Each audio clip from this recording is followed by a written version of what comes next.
Hi, we're going to start our Chapter 14 video series. We're taking a little bit of a turn with topics here.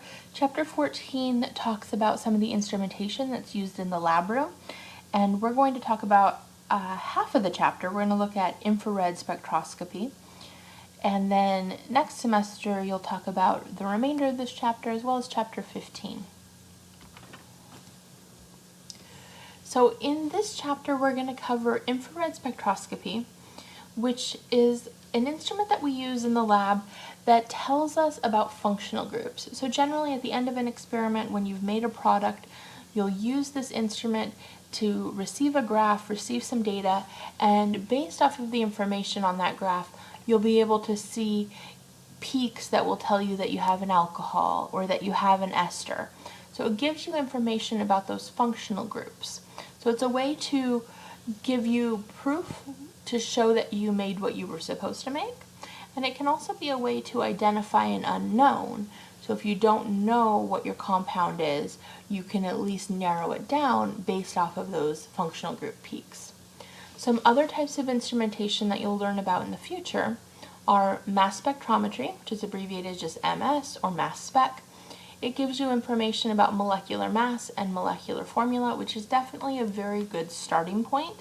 And it can give you some information about structural features. That's also something that becomes bigger in later classes if you continue down the organic pathway, because it becomes a little bit more advanced. And then the last one down here is ultraviolet visible spectroscopy, also abbreviated as UV-Vis. This one gives you information about conjugated double bonds. We've talked about those in previous chapters, and they're definitely going to come up in later chapters. But conjugated double bonds are like what we see in benzene. So we have a double bond, single bond, double bond. So anytime we have more than one double bond that's separated by just a single bond. So UV-Vis can tell you whether or not you have them and how many double bonds you have. And then, so all of those are going to be in Chapter 14. And then Chapter 15 is dedicated to nuclear magnetic resonance spectroscopy, also abbreviated as NMR. This one is definitely the most important one for organic chemists. And the reason for that is because it can tell us everything we need to know about a carbon-hydrogen framework and the carbon-carbon bonds within a structure. And because we're organic chemists, we know that that's the majority of our structure. So each of these instruments and each of the data that they provide us can give us a full picture on what our compound is. So it can give us information on what we've made and help us prove how pure it is and prove that we made what we were supposed to. Or, like I said, if it's an unknown, it can give us a lot of information to help us figure out what that unknown is. So our focus, though, will be infrared spectroscopy, and you'll hear about the other three next semester. Now, this is spectroscopy, which means we do need to do a little bit of review on electromagnetic spectroscopy, or light. And one of the things that you learned in general chemistry is that light is weird, and that light can behave like a wave or like a particle. And we know it can behave like a wave because we can measure its energy level based off of its wavelength. And we know it behaves like a particle because that energy level comes in certain amounts, or we say that it's quantized. And so both of these pieces of information can tell us what type of light it is. The frequency and the wavelength have an inverse relationship. So as our wavelength gets larger, our frequency gets smaller. And this should look familiar from our general chemistry. We have our small range of visible light right here that we can see, so between 400 and 700 nanometers.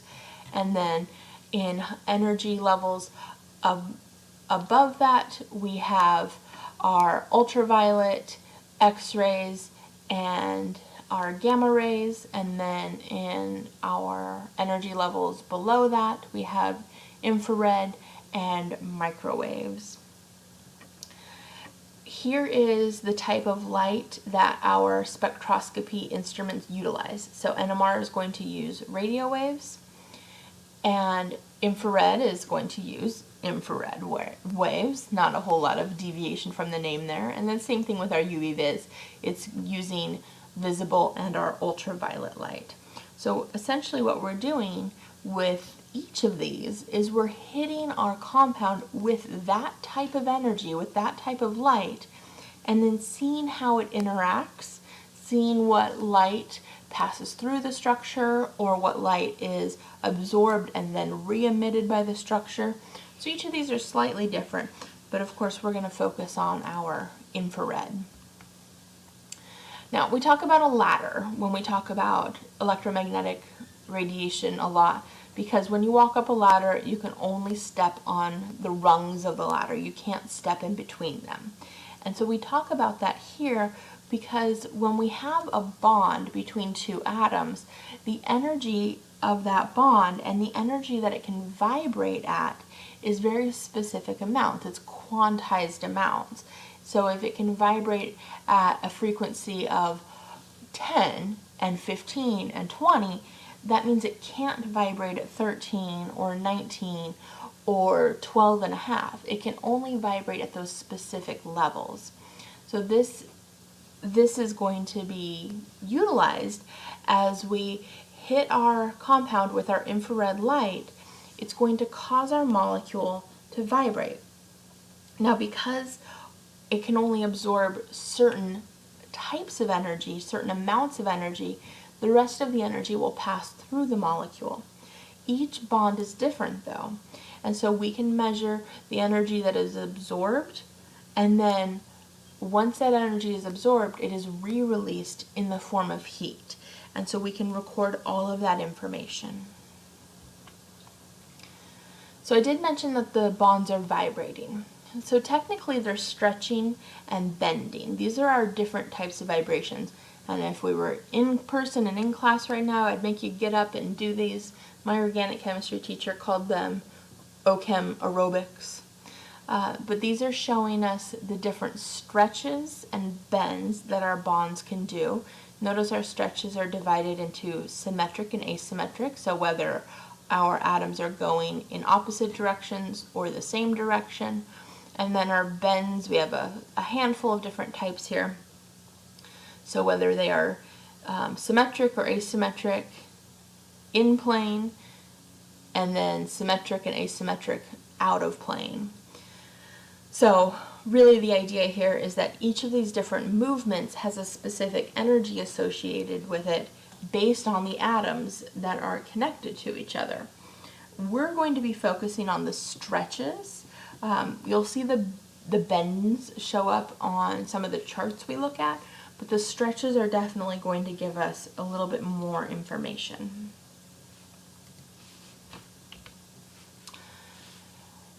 When we have two atoms bonded together, the energy associated with that bond is a specific amount, and it's different for each bond type. So the example here is we have a large energy gap between a carbon and hydrogen bond and a small energy gap between the carbon and oxygen bond.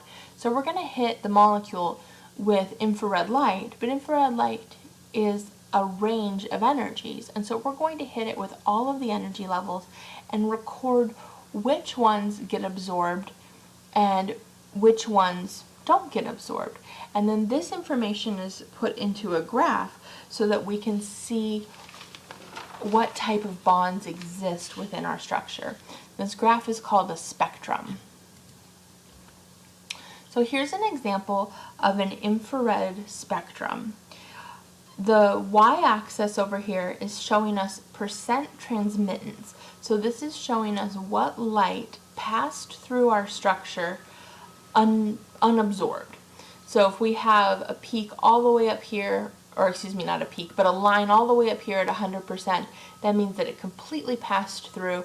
Whereas if we have a peak going down here to approximately 10%, then that means that most of it was absorbed. The x-axis is the wave number. So here's our little equation up here for wave number. You don't need to actually do the math, but it's up here to show us that the wave number is the frequency divided by the speed of light. So it's a number that's specific to IR. It's not something we really use anywhere else. The units are inverse centimeters. not really a big deal. But what I do want to point out is that notice that the x-axis is opposite from what we normally see. And what I mean by that is the large numbers are on the left and the small numbers are on the right. The other thing I want to point out is the scale. So notice that as we go from 400 to 1000, it's a pretty big gap in space. And then over here, going from 3500 to 4000, so this is a gap of 500, whereas this is a gap of 600, the scale is not consistent. And the reason why is because in this lower region down here, the peaks become a little bit more clustered together, so we space them out further, and down here the peaks are farther apart, so we can force them to be closer together with a more compact scale. This isn't something that you would have to do yourself. The software and the instruments are set up to do this already. The left-hand side of the graph are our large wave numbers, which also means that it's large energy values, and so this is when we have higher energy radiation. And then the right-hand side of the graph are small wave numbers, which also means small amounts of energy, or lower amounts of energy are down here on that right-hand side. The downward spikes, these downward peaks, are what we refer to as absorption bands. So it's showing us what types of energies or what amounts of energies were absorbed by our molecule. So because we have a peak right here, we know that this energy was absorbed by our molecule, and we could figure out what type of bond would have that amount of energy in it. So on our second half of our slides here, we're going to look at how to analyze this type of graph. And we're going to focus on three things. We're going to look at the wave number, so where the peaks are located on our scale. We're going to look at the intensity of the peaks, so whether they are short, medium, or tall. I have better words for it than that. And then the third thing is the shape. So this is a very broad peak, whereas these are very sharp peaks. So we're going to start with the wave number. So the location on that x-axis is based on something called Hooke's law. And Hooke's law tells us that where the peak shows up is based off of bond strength and the mass of the atoms. And here's what we know. We know that a stronger bond is going to have a larger wave number, and a smaller mass will have a larger wave number. So if we look at our couple of examples here, we have a carbon-hydrogen bond and a carbon-deuterium bond. So remember, deuterium is just an isotope of hydrogen. So it weighs a little bit more, it weighs a little bit more. And so as we go from carbon-hydrogen to carbon-deuterium, we're increasing in mass, which means that we are decreasing in our wave number. As we go from carbon-oxygen to carbon-chlorine, same story. We are decreasing in our wave number because we are increasing in our mass. Now over here we have a carbon triple, double, and single bond to nitrogen. We know that our carbon triple bond is going to be the strongest bond, and our carbon nitrogen single bond is going to be the weakest bond. And as we go from strong down to weak, our wave number is decreasing. Both of these trends are based off of how much energy it would take to stretch that bond. When we have a stronger bond, it requires more energy to stretch it. Here's a little cheat sheet version of our graph. So we're going from 4,000 to 400, and notice that we have our single bonds in the lowest level, double bonds, and then triple bonds. And these are not numbers that you necessarily need to memorize, but knowing where we would find them approximately on a graph is very useful. And then because hydrogen is so light, the bonds to hydrogen, even though they're single bonds, are in the farthest left region or the highest wave number area. We split our graph in in half at about the 1500 line. So here's the 1500 line for this graph, here's the 1500 line for this graph, and in this lower region, so on the right hand side, we call this the fingerprint region. And it's called the fingerprint region because it provides us with very subtle differences that give us a lot of information about a structure.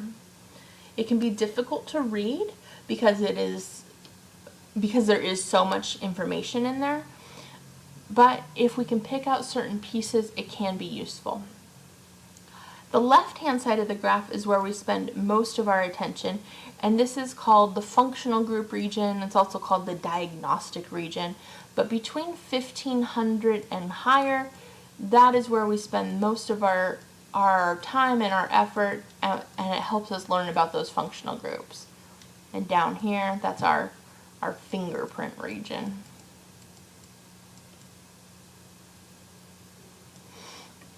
And so, to illustrate the difference, we have two structures. We have a 5-carbon chain with an alcohol on carbon number 2, and we have a 5-carbon chain with an alcohol on carbon number 3. So they have the same functional group. So notice that the functional group region of the graph is identical. There's this very broad peak around 3400, and there's this kind of jagged peak just below 3000, and then that's kind of it. So it's the same because they have the same functional group. They're both alcohols. On the right-hand side of the graph, though, we can see some differences. This one has kind of this wider peak here at about 900, and this one has this kind of double peak over here. Because of those differences, it tells us that their structures are not identical to each other. So it gives us some hints that there's differences within the compound. Another important area that we will focus on is right around 3000. So in our next video, one of the techniques I'm going to show you is to literally draw a line at 3000. And when we are right below that line, those are our carbon-hydrogen peaks going to sp3 carbons. This is our sp3 area. And then right above that, so usually between about 3000 and 3100, this is our sp2 carbon to hydrogen bond. And then even further down the line, so 3200 to 3300, these are our sp carbons. As we go from less S character to more S character, the bond becomes shorter, which means it becomes stronger, which means we need more energy to stretch that bond, which means it's going to be at a higher wave number.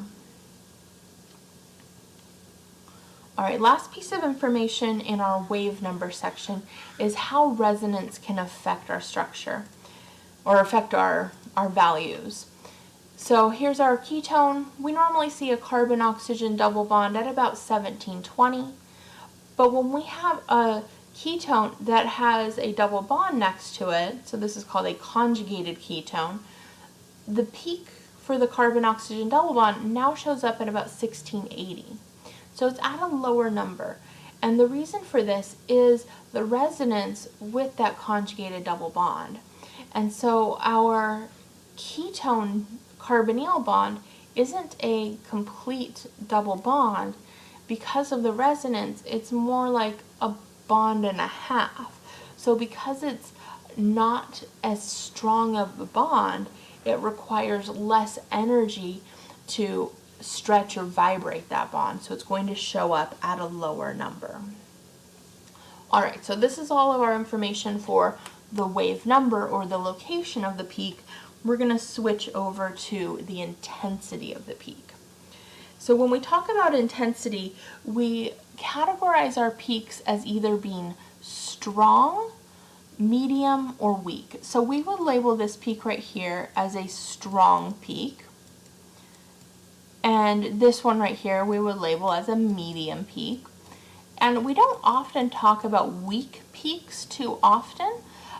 This peak right here we could classify as a weak peak, and we don't often classify them because they are so short, they can often be misinterpreted as noise, or they can get lost behind larger peaks. But there can be some good information there. What will determine whether a peak is strong, medium, or weak is based off of the polarity of the bond. So when we have a strong difference in electronegativity, when we have a strongly polar bond, we will have a strong signal. And then when we have a less of a difference in polarity, it will be a medium or a weak signal. And then the other example that's over here is this carbon-carbon double bond. Because it's completely symmetrical, there isn't a difference in polarity. And so this carbon-carbon double bond should have a signal right about here, but because there's no difference in polarity, we don't actually see a peak for that structure. So this can be frustrating because where we would want to see a peak to represent that bond, it doesn't show up because of a lack of polarity. And then our last category we're going to look at is the shape of the peaks. And so this is looking at whether we would label a peak as broad or sharp. And those are our two official words that we use for this. So this one is broad, it is on there. How we would classify this one is sharp. So pretty self-explanatory for how they look. Broad is wide and sharp is narrow. The reason for this, though, is because of hydrogen bonding. So the most common example for this is alcohols always have a very broad peak like this. And the reason why is because as our hydrogen is pulled towards another molecule through hydrogen bonding, it weakens that bond. And so instead of having one signal or one peak for that bond, we end up with many peaks for that bond based off of the different bond strengths, whether it's in hydrogen bonding or not in hydrogen bonding. And so all of those signals create one broad peak to represent all of the different energy levels.